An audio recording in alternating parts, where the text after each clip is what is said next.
originally that I was not going to say a word. I didn't think I was able to do much, and there's too many things to say. But Roger, I'm talking now, so you're supposed to stop, right?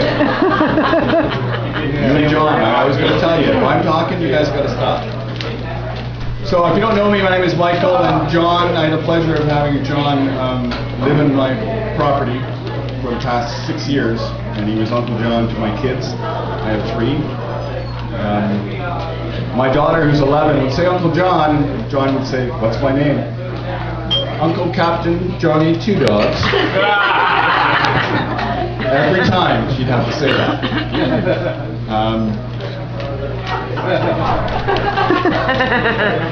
I shared a lot of wine.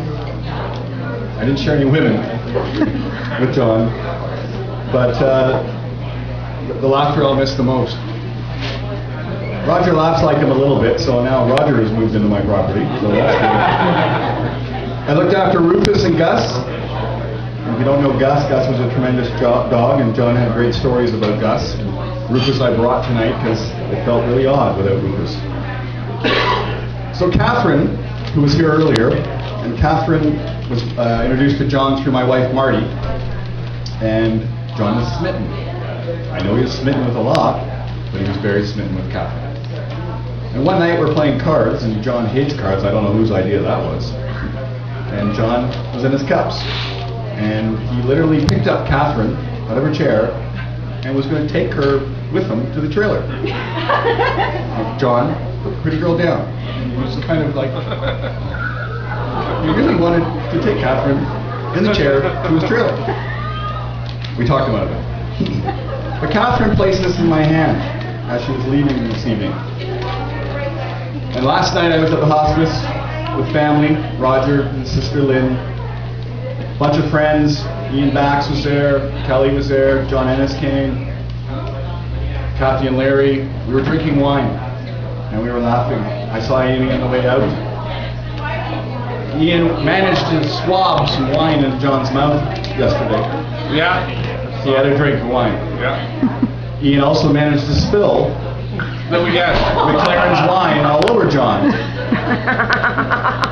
which is John's favorite wine. And Marie, who was the Filipino nurse that was dear to John and wonderful, came in and said, "Looks like you guys have made kind of a mess." And I said, "Well, where I come from, this is our ritual." Yeah. There's John soaked in McLaren's wine. Catherine was sitting beside him, and we gave Catherine some time because she flew from London to come and be with John. And she was the last one with John, and she came in and she said, "I think you stopped breathing." And I need to tell you that it was very, very peaceful, and it was very, very happy. Ronnie was there. We were very relieved. And he moved on with all of our love and all of our thoughts. Jen and Evangelos were there. And we felt good, didn't we? It was a good day. It was a really good day. And we came back to my house and sat in my red room with a fire, drank wine and laughed. I played songs that made me think of, I don't know why, I'm tone deaf, so I don't really do really well with music, for those of you that have heard me try. The first song I put on was Willie Nelson's To All the Girls I've Loved Before. I thought that was pretty good. And then I played Ahead by a Century by Tragically Hip, because John would sit in my room with somebody who could play guitar, and he would sing it the best. And Ian Bax was playing the drums, Congo drums I have, and I felt John come, and Ian's fist went through my Congo drum and broke it. That was John. He was letting us know that I'm still around, you guys. And he was singing that song. And the song that was going through my wife's head for the last 3 days was a song called Don't Worry, Be Happy. And when he passed at 6:01 last night, Jen and Evangelos, Marty went, "Oh my God, that song has been played." That song was on at 6:02. Really? Don't Worry, Be Happy. Wow. It was on. So Catherine left me a little note that she asked me to read. God damn, Catherine. One more thing before I read this. This morning I have no water in my house. As usual, when I'm off, John makes me fix things. So I'm standing in my well house this morning, going small, stinky, and Roger Laursen is standing in the doorway also. And I look at Roger and I say, "Figures, eh? Me, a Laursen, and a broken pump. Fuck you, Jon.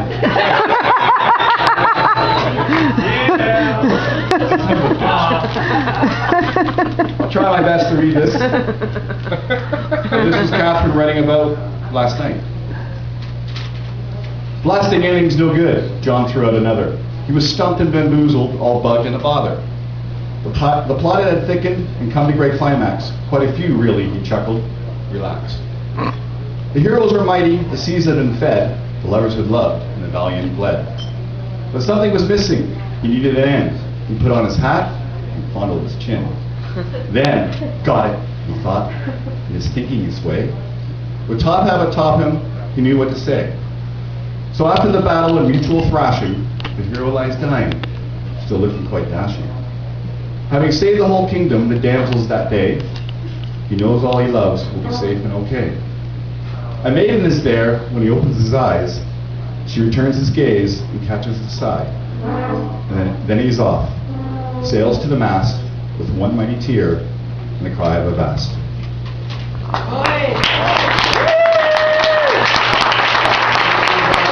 If you have a glass of red wine, please raise it in the air. One of the things I remember most is his heart. It was fast, it was beating. Roger and I could see it. And we all know he had a very big, big heart. So we'll remember that and his laughter. Johnny. Captain Johnny Two Dog. Captain Johnny Two Dog. Honor.